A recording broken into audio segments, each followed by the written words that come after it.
My goal is to try to do my little part in leaving this world better than I found it, because there was a time where I didn't want to be here.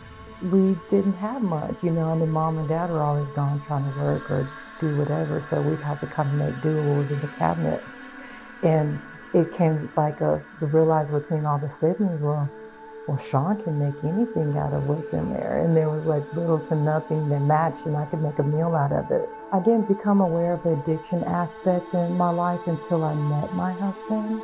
Because prior to that, I just thought it was just like dysfunctional family. The safest feeling that I've ever had was the fact that no matter how bad it was or he thought it was going to be to me, he told me the truth. This reward that you get from somebody that's been on a run for 3 or 4 days and thinks that a burger is healing to them, and they thank you for it, it just heals me every time. This is the Recovery Guide podcast with Michael Herbert, where powerful stories and actionable insights empower individuals on their recovery journey to build resilience and make a lasting impact. I'm glad you're here, so let's get started. Shon, you're a chef, and you've been a chef for how long? I started professionally 15 years, but I started managing kitchens when I was 16. 16 years old. So what has drawn you to food and cooking? And I think I just found my thing. Like not everybody gets to find their thing, and I found my thing. First, it was out of necessity, and then I realized I'm good at it, and people like me, when I'm good at it, and they like me being good at it. So it kind of came from that, and then it opened up like a whole new world. Like, what do you mean when you said it came from necessity? So my mom raised 5 of us, and she came from a family with 8 siblings on her side and 9 on my dad's side. So we didn't come from much. We still own the 1-bedroom shack we grew up in. Really? Okay. So it had an outhouse and everything. So an outhouse? And we're talking about the 70s, right? Wow. Yeah, it was in unincorporated Johnson County, and we're the Johnsons. Okay. And so we didn't have much, and then mom and dad were always gone trying to work or do whatever, so we'd have to kind of make do with what was in the cabinet. And it came like the realize between all the siblings, well, Shon can make anything out of what's in there. And there was like little to nothing that matched, and I could make a meal out of it. And just seeing the difference that it made my siblings, I think it just kind of grew into a passion over years. I tried several different fields of work, and I just kept coming back to cooking. Were you the oldest of your siblings? No, I was not the oldest, but I was the one the caretaker. So you became the responsible one? Yes, I was the one that took responsibility from the beginning. And what about, was there any addiction with your parents or grandparents, or the caretakers, the people who were supposed to be in charge? No, at the time, not that I was aware of. I didn't become aware of the addiction aspect in my life until I met my husband. Because prior to that, I just thought it was just like dysfunctional family members at times. So there was addiction, you just didn't view it as addiction. Right. I didn't see the use, and I they don't just recall drank too much. seeing and other things that I just grew up thinking were, this is just how families are. Yeah, because when I grew up, I didn't know about addiction. Correct. I just knew there were people who drank too much. Yeah. And they would call them drunks. Oh, he's a drunk. But I didn't know anything. It was a disease or anything like that. Yeah, like the jail and the accidents and the mental health. There's a lot of mental health issues. And so we knew about that, those extreme incidences that had happened amongst several of the family members. But yeah, I just didn't know to call it that. So how did that dysfunction shape the way you were as a woman around taking care of others? I mean, somebody's got to do it, right? Like, and what else do we have to do with ourselves? Like, why else are we here? Like, if you think about it, like we do all these things, like trying to occupy our time in life and be grateful for the next day. But what does it mean if we're not helping each other? Right. You know, like. And I would imagine, especially with cooking and especially with food, you get a lot of pats on the back for doing a good job. And it almost encourages you to continue to do more for others. Oh, well, absolutely, yes, because like I have something that I have been blessed to know how to do that makes a big difference for other people. And so I would be lying if I said it wasn't selfish. It is selfish. Like going out and feeding the homeless every quarter like we do. We feed 160 every quarter downtown Dallas. It's selfish. Like it's people are like, oh, this. No, we're doing it because it makes us feel good. But I'm also doing it because it changes the life, even for that day. Right. And Or I would argue that it's not selfish, that it's self-caring, because it does make you feel good, although you could move into doing too much for others and not enough for yourselves. Almost, if I do this for you, you'll do that. For some, it moves into controlling others by yeah, your good it deeds. can. And how do I manage and control people? And I'll do that by doing this. It can. Staying humble in what you're doing is important.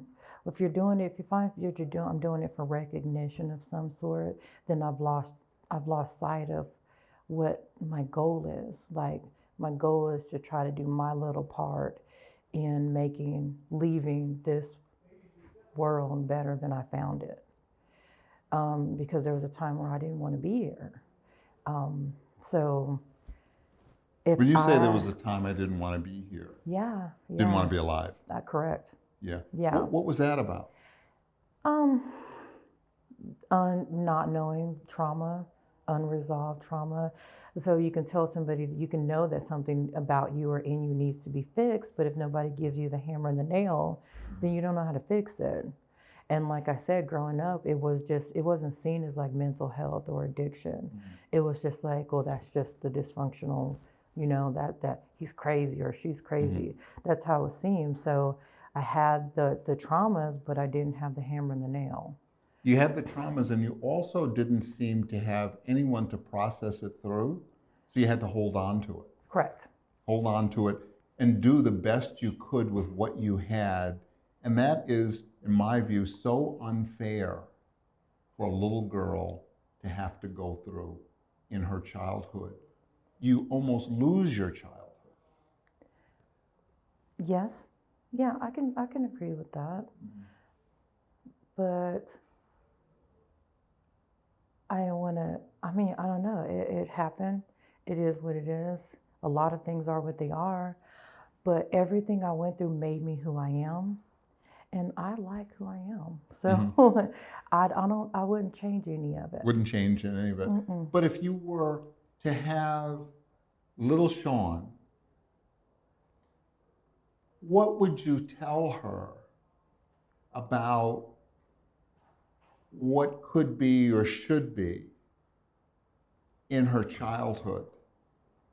If she were your daughter, would you allow her to go through what you had to go through? Oh no, I haven't allowed her to go through what I go through. It's not just I wouldn't. I'm talking about little Shon, you little Oh, Shon. little Shon. Little you. What would I have told her? Yeah. I don't know. I've never been asked that. I've never thought about that. What would I tell her is that it's not her fault, that it's okay, that we have to make the best of what we're given. We have to find a way out of whatever we're given. Because even like, it doesn't matter like if you came from money or this or that, even some people that come from seemingly healthy, well put together families still have some kind of trauma. It's just how do we process that? Yeah. So you married a man in recovery. Did you know he was in recovery when No, you met him? no. So he waited. We talked, and I slid into his DMs. Oh, you said, okay. And I didn't know, and then we started talking, and I told him I was looking today for marriage intentionally, and if you tell, in my generation, you tell a man that, he's like, oh yeah, I'm not calling her back. Mm-hmm. And my husband was like, yes. Adam was like, yeah. What else reason is there? I want to grow with someone. And so we've bonded on that. And I think it was maybe like a few weeks in of us talking on the phone constantly, where he was like, okay, it's time for me to be honest and my steps. And that's when he explained to me that I was only going to ever be able to come second in his life. His first was always going to be his sobriety. Mm-hmm. And he says, as long as you're okay with that, understanding that, we can proceed. And I'm like, oh, well, yeah. I mean, because he says, if I'm not sober, then there's no us. Sure. So I was like, wow. Did you understand addiction then? Or No. what he was really talking about? I accepted what he was saying because I'd never had anybody be so honest with me. The safest feeling that I've ever had was the fact that no matter how bad it was or he thought it was going to be to me, he told me the truth. And I felt so safe in that. Mm-hmm. I was safe in the fact that I'm a felon and I've got a drug addiction and I'm overcoming this and I'm doing this. And just the fact that he would tell me and not hide from me. Sure. Made me feel so safe, and I trusted him. So when we first started talking about this addiction, I used to think it was just an excuse for bad behavior, like I'd seen growing up, like it's just an excuse, mm-hmm. like they get the pass to be misbehaved, but I grabbed the wrong piece of candy and I'm, getting slapped on the head, So he told you about addiction recovery because we talked earlier. Mm-hmm. When did you realize you were codependent? When did you see that for yourself? So I started I wanted to know about this thing. I'm willing to, meet you in the middle and say this is a disease. So I started going to AA with him. I went to where? To AA with him. Okay. NA, AA, whatever means he could. Mm-hmm. It wasn't until 2 years into our marriage where we ended up in marriage counseling. This might be an overshare. Sorry, okay. Honey. But we went to marriage counseling, and I was like, sitting there like, fix him, fix him? Like, he needs to get it together. Like, he's doing this and he's doing that and he's doing that. And the first session went like this, session went like that. Third session, she hands me a book and she was like, you have homework. Codependent no more? Yes.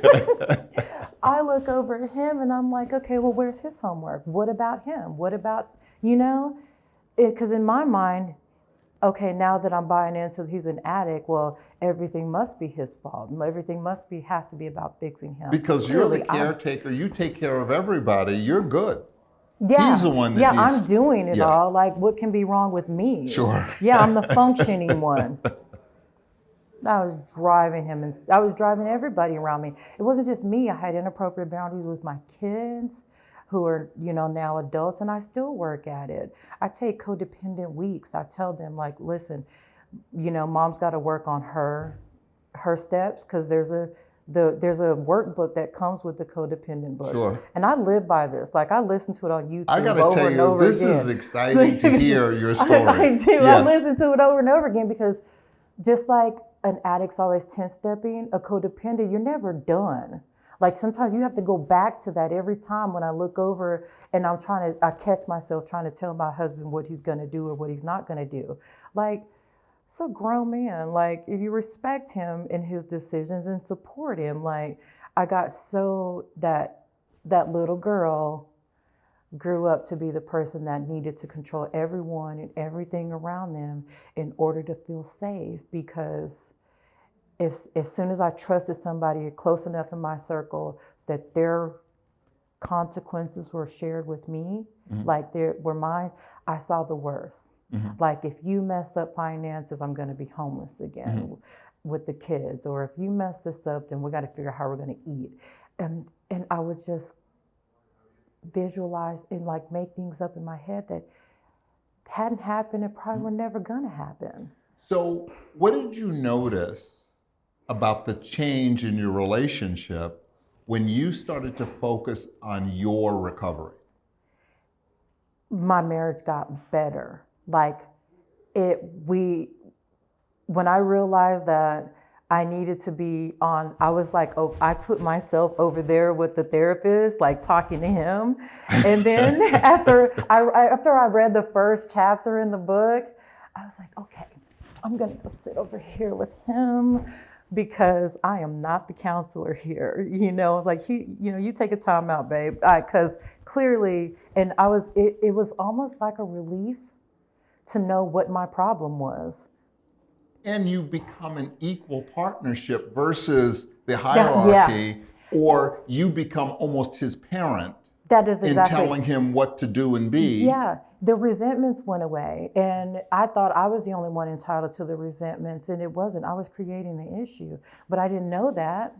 But I wanted to know that, and that's sometimes it's all it takes. And you know what? How could you know that? Because traditionally, the addict or the alcoholic gets all the treatment and the therapy. Exactly. And the family gets maybe a phone call here and there. And that's one thing I like sharing with the clients here is like when we interact, it's not just that I'm feeding them, like when they come Just in. on a side note, you're a chef in a rehab, just so people listening know that part of this. I used to be in fine dining, but this reward that you get from feeding somebody a $9 tart that's trying to watch their figure and somebody that's been on a run for 3 or 4 days and thinks that a burger is healing to them and they thank you for it, it just makes me, it just heals me every time. But I got to tell you, you make a beautiful meal for people. I mean, any client coming here, eating like that, on some level knows they're loved.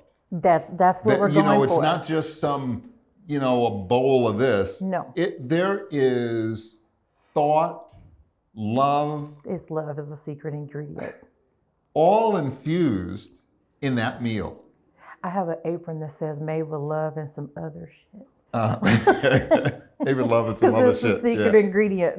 But yeah, it's dignity. Like everybody, they're so ashamed and like the self-worth suffers. That's my self-worth was suffering when I was when I'm in my codependent behavior, my self-worth struggles. Yeah. And so when they come in, they seem so ashamed and embarrassed. And I feel like you should be proud of yourself to a certain extent. And they get a good meal. And they deserve a good meal. They do. And they don't know even though they've been ripping and running, they don't know that they deserve this opportunity. Listen, I heard about that salmon yesterday for lunch. I heard nothing but good things. You didn't eat lunch? I missed lunch. Oh, we're gonna have, nobody goes hungry around me. We're Okay. gonna fix that. Yeah. But yeah, plus it's healthy eating too. I know it seems they're like, oh, I'm gaining weight. You probably need to. And we'll focus on that when we're done. But right now you need all these vitamins, nutrients, and love so you can get this message. Absolutely. Because we have a limited time to get this work done. And I want everybody, and if you have to worry about being hungry or not taken care of, like, let us do that while you do that. And the memory is, anyone leaving a facility like this knows that they were cared about. Just through those meals. Oh. They know that they were cared about. So we've just about run out of time. I want to just give you an opportunity to share anything that you would like to share with the audience that you feel like is important for them to know, or you just want to let them know. Just really quick, I have this mantra that I use. I call Heal Your Care Bear. So I don't know if anybody's old enough to know about the Care Bears. Every Care Bear had a different emotion or whatever, and then you had Pink Rainbow Bear with all the colors, where it would feel all the things. And when something went wrong, they would gather hands, and Rainbow Bear would project and go, "We care, we care." So together, we can heal each other. So whenever I'm having a hard day or something like that, or somebody else, I tell the clients, "Is your Care Bear hurting today?" And we hold hands and we hug and we heal the Care Bear. Or when I'm upset, I tell people, I was like, "My Care Bear's sad today," or "It's grumpy," or something like that. And then we need to heal the Care Bear. Yeah. So that's it. Just heal the Care Bear. Whether you're on this side or that side, and you can be a different Care Bear each day, and find your way to heal that Care Bear each day as you're in, because we're all entitled to our feelings. We're not. There's no shame in it. Well, I got to tell you, I want to thank you for showing up today. I know you weren't feeling so well, and I know you were a little nervous, but I mean, maybe that's why it does not show at all. You seem so confident, because when you talked about cooking, you know what you're talking about. When you talked about codependency, you knew what you were talking about, and you also knew what you were talking about in the healing process. Yeah. So, I mean, all of that came across here today, and I really appreciate it. Okay, good. Thank you. Yeah. Thank you. This episode is sponsored by Guardian Recovery. If you or someone you love is struggling with addiction or mental health challenges, Guardian can help. Visit guardianrecovery.com or call the number below for confidential support and guidance.